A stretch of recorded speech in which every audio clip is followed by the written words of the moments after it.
Hi friends, నేను ఈరోజు గోంగూర కూర చేయబోతున్నాను. ఇగో మా తోటలోనే మేము ఫ్రెష్గా గోంగూర చెట్లు నాటినాము. ఇప్పుడు నేను దాన్ని తెంపుతాను. ఇలా తెంపుకోవాలి గోంగూర. మేము ఫ్రెష్గా మా ఇంట్లోనే మేము గోంగూర చెట్లు చేసుకుంటున్నాం. బయట ఎండ బాగా కొడుతుంది, చూడండి ఎట్లా కొడుతుందో ఎండ.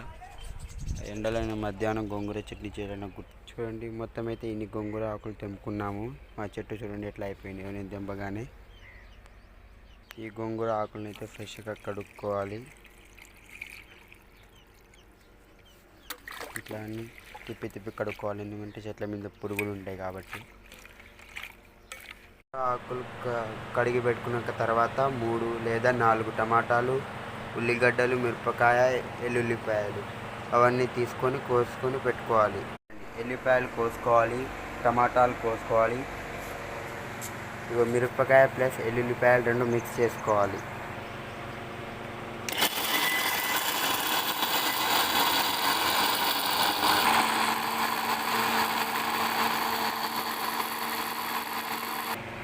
చూడండి ఇలా కోసుకోవాలి, ఇలా మిక్స్ చేసుకోవాలి.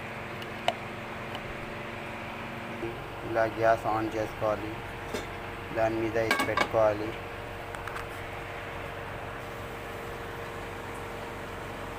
పెనంలో 2 చెంచాలు ఆయిల్ పోసుకోవాలి.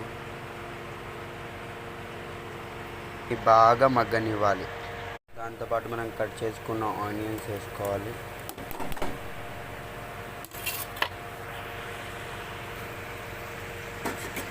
ఆనియన్స్ని కూడా ఇట్లా కలుపుకోవాలి.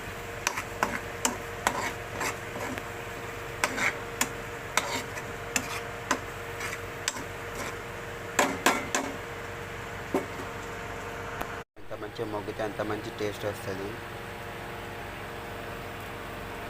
ఆనియన్స్ వేరే కలర్ రాగానే ఇవి పెట్టుకొని దీంట్లో కలుపుకోవాలి. గోంగూర ఉన్నాయి కదా, ఆ గోంగూరలన్నీ దీంట్లో వేసుకోవాలి. గోంగూరలన్నీ ఇలా కలుపుకోవాలి. గోంగూర అన్నీ వేసుకున్నాక ఇలా కలుపుకోవాలి. ఇలా కలర్ వస్తుంది. ఇలా చూసుకోండి, గోంగూర ఇలా మొత్తం కలర్ రాగానే పసుపు వేసుకోవాలి.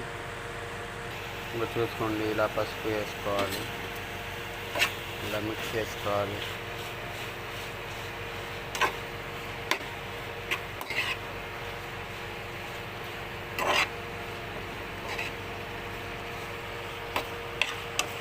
అన్నంలో లేదా ఉప్మాతో కూడా తినచ్చు. మేమైతే ఉప్మాతో తింటున్నాం. మీరు అన్నంతో తింటే ఇంకా టేస్ట్ ఉంటుంది.